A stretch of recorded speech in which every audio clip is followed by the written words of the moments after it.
Okay, so Damian Lillard just requested a trade, and that came from Chris Haynes and Shams and Woj's Twitter is down, but also kind of not down. I don't know, it's weird. Oh my god, it happened. Although weirdly enough, there's a part of me that's like, what if Dame just said, no, I actually don't want to get traded like tomorrow? I feel like, I mean, obviously this is the farthest it's ever gone, so let's assume that he actually wants to get traded.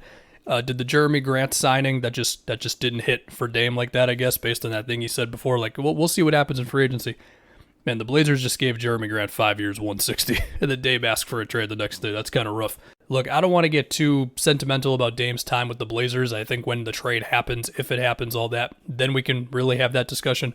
But to state the obvious, they just drafted Scoot, and if Dame was going to be on the team, is going to be on the team, whatever, then it just gets a little weirder between like Scoot's minutes and the lineup situation, even if you know Scoot was still going to play a lot of minutes and all that. If Dame is not there, then obviously it's a different conversation, and it's much easier to just say, Scoot, go for it, man. And we all know what Scoot can be as a super athlete who can get downhill and make plays for others and the whole thing. Now comes the part of what would a Damian Lillard trade and return and all that look like? Well, let's talk about Dame's situation. Obviously, one of the best offensive players in the league.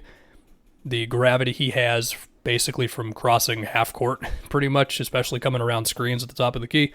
I mean, the defense is you have to take account of him there, and then from there it's make plays for others, and he can still get downhill anyway. And of course, he's been just one of the best like leaders and culture establishers for a long time in the NBA now.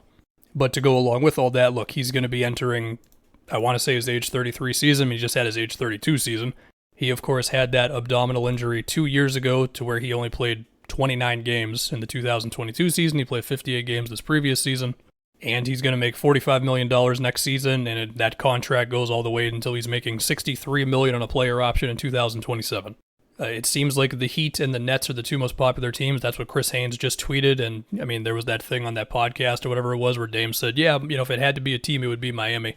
Although Woj just tweeted that the Heat, Clippers, and Sixers are three teams that will have interest.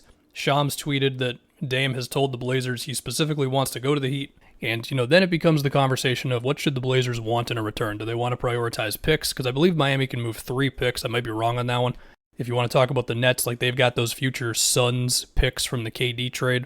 The Sixers draft pick situation is a little rougher. They've got a lot of their stuff in protections. The Clippers actually do have picks at the tail end of this decade that are actually available to move now. I know it sounds crazy. So, okay, from a draft pick standpoint, but usually you want an awesome player if you're going to trade your franchise everything for the last decade, right? Well, if you're looking for the Heat and the Nets, I mean, for the Heat, yeah, like you're having the conversation about Tyler Hero. Would the Blazers want him? I don't know. I mean, sure, he can play off of Scoot. You already have Anthony Simons, so him and Hero together is like a little weird. I mean, sure, Miami has Kyle Lowry's contract, which is 20-something million expiring and all that, but it's like you'd want a good player back on top of a bunch of picks for Dame, right?